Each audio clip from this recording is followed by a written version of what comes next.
dependentes exactamente igual, termina e acaba igual o primeiro parágrafo. Pero fíxense, no 2013 nos denunciábamos que é verdade que vostedes non se toman en serio a este Parlamento, nin sequera a este grupo. E, cando falaban de programas informativos, decían, así mesmo, inclúense reportaxes ou faladoiros debate con representantes das tres forzas políticas con presenza no órgano. Denunciamos o ano pasado. Cando chegamos a este ano, observamos como se di exactamente o mesmo. Exactamente o mesmo. Así, inclúense reportaxes ou faladoiros debate con representantes das tres forzas políticas. Isto é unha tomadura de pelo. É unha tomadura de pelo. Porque algún pode entender que ese é un erro.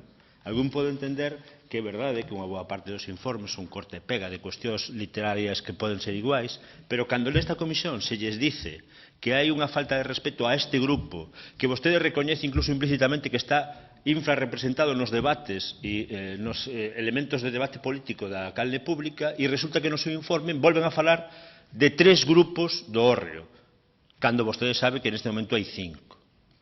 Por lo tanto, eu creo que é unha falta de respeto que deixe en evidencia a súa intención de ser transparente con este Parlamento.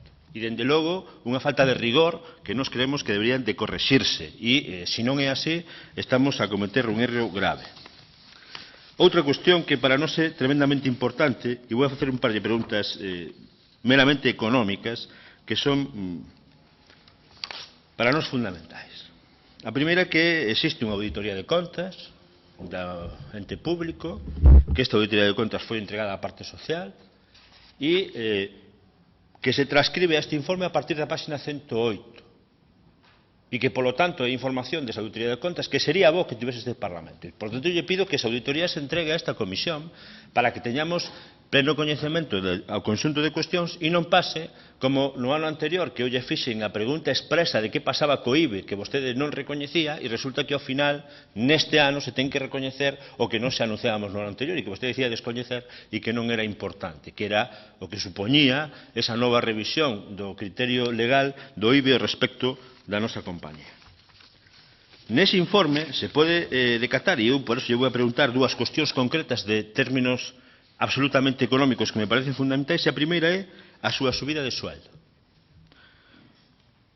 No ano 2013 o salario de director auxiliar é de 76.344 euros e no ano 2014 o salario é de 78.179, unha subida de 2,4%, que imagino que terá que ver con a antigüedade, non o sei, pero que me gustaría que preguntásemos, nesta situación de contexto de amarrarse o cinturón ao que vostede atinxe, donde o único axuste orzamentario que se ofrece en todo o orzamento da canle pública ten que ver coa masa social, ten que ver coa aforro en personal, ten que ver co que ten a coste dos traballadores, resulta que o máximo responsable se incrementa as súas retribucións nun 2,4%. E, ademais, aí introducimos un elemento que para nós é perverso, non? Que se nós creemos que o salario do presidente da Xunta de Galicia debe ser un referente de tope salarial neste país, o salario do presidente da Xunta de Galicia apenas son 72.000 e pico euros e vostede está en 78.179. Non é un tema personal, é un tema de cifras e de cargos sin que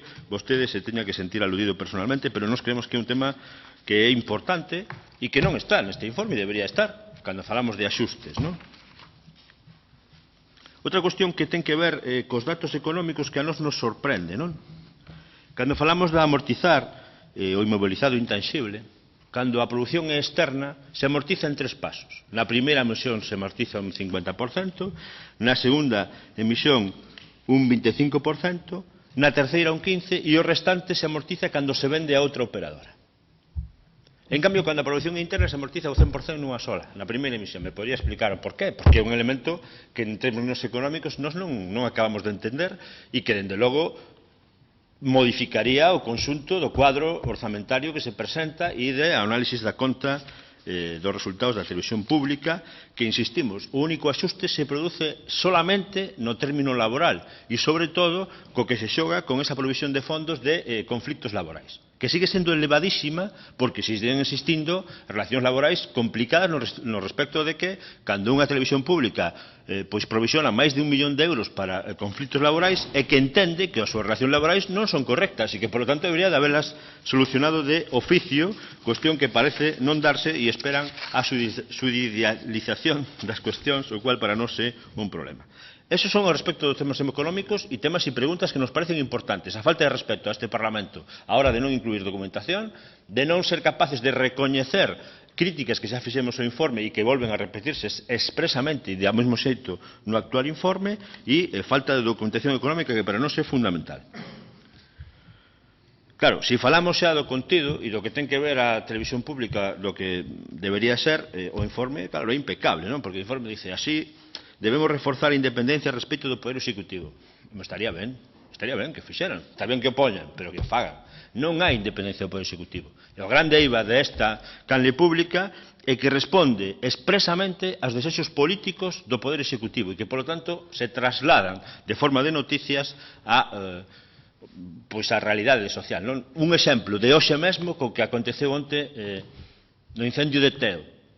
Incendio en Teo, donde se queixan do retraso da chega de medios, dos poucos medios aéreos, e vostedes o recoxen hoxe como poñendo xa estaba a conselleira, é certo, chegou antes a conselleira o incendio que os medios. Chegou a conselleira xa o tiña coordinado cando todos sabían que había unha falta de medios, sobre todo aéreos, moi importante. Vostedes hoxe fan aquí un análisis triunfalista dun incendio, como se hubieran respondido nunha forma espectacular, cousa que non é certo.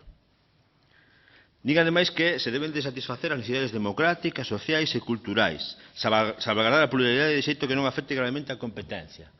Non hai pluralidade nos medios públicos galegos, non hai pluralidade. Vostede ten recoñecido nesta casa, por exemplo, que non rectifican, cando deron unha noticia falsa sobre AGE, falsa, dicindo que non estamos presentes nunha movilización e vostede recoñeceu nesta comisión que sí é certo que estábamos, pero que non se dixo, e que se dixo que non estábamos. A resposta cando dixemos que había que rectificar foi: se temos que rectificar, teríamos que rectificar pola mañá, pola tarde e pola noite. Onde está a presunción de veracidade dun medio público? É un elemento que para nós é grave e que non se recoñece, ni siquiera se pon neste papel cando hai un elemento absolutamente pois que nós creemos que é tendencioso. É tan tendencioso que vostedes o recoñecen cando falan, por exemplo, dos contidos das tertulias políticas.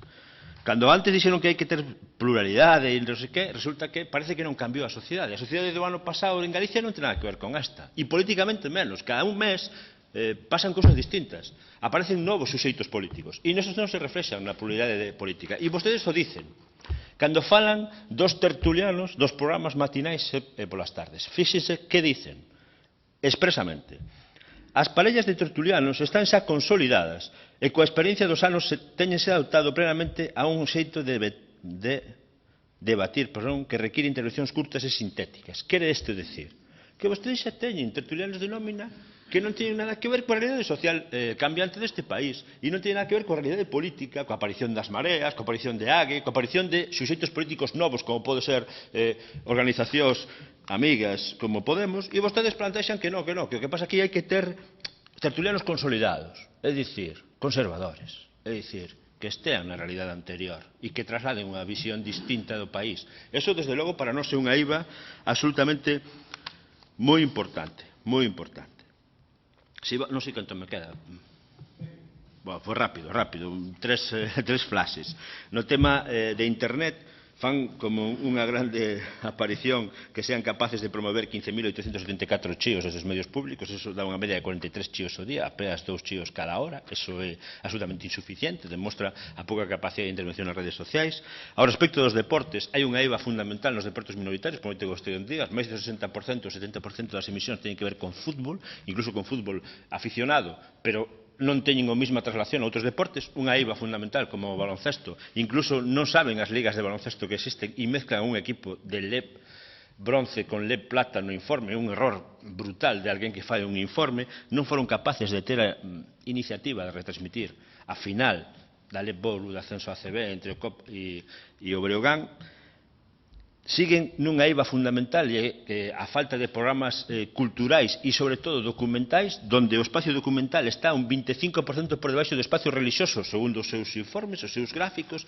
Como é posible que ni siquiera cumplan as normas europeas, os estándares europeos ao respecto dos programas documentais e esteñan moi por encima dos estándares de calquera sitio en canto a programas religiosos que ocupan unha parte moi importante da grella e que, dende logo, nós non podemos compartir. E, por último, unha cuestión que vostedes fan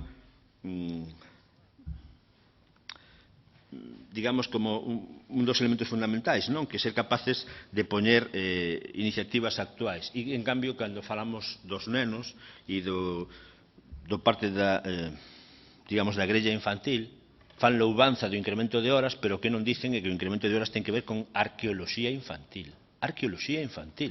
Vicky el Vikingo. Por favor.